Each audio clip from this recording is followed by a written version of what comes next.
to express our profound gratitude to the judges. The judges captured practically everybody's arguments, and so first of all,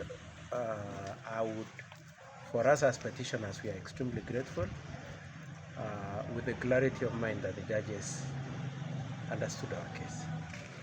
It is our estimation also that they captured excellently the case of all the parties, and by the time they were coming to the point of making decisions, they had in perspective all the issues that were involved. We are also very grateful at the way they listened about the issue and the redress they have given us. We are most grateful for the judges that they saw through the argument that KDF tried to make, that there was urgency and as a license to violate the law.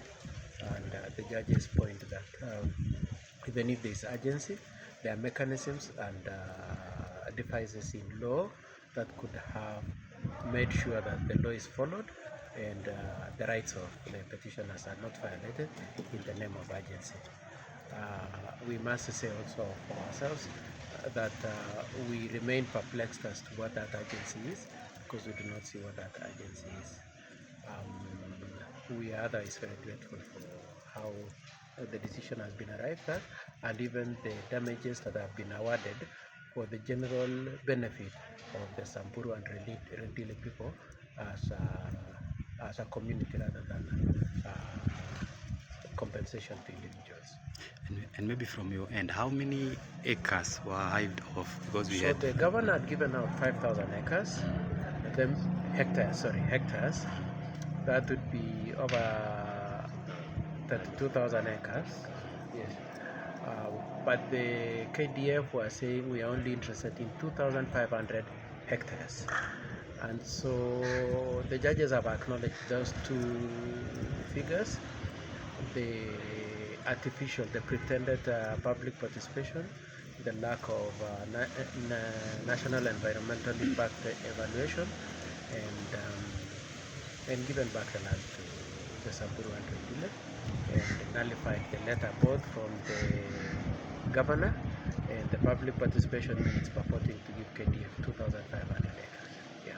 And do you see this judgment maybe being a precedent maybe for other cases elsewhere, because the cases of compulsory acquisition by the government are all over? We would like to observe one thing that we are extremely impressed about it.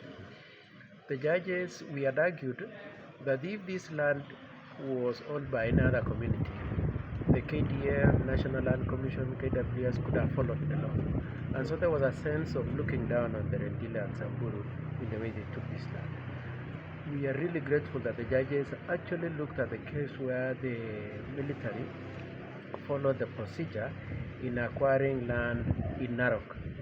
And the question then was, why was it that when they were dealing with another community in Narok, they were ready to follow the procedure and give compensation? But when it comes to Samburu and Rendile, they treat their land as if it's just, you just walk in and take off. And so even in terms of precedent, we want to say that the point has been made that government institutions, government bodies should not look down on some select communities that may have disadvantages in terms of economy, in terms of academy, in terms of education, in terms of opportunities.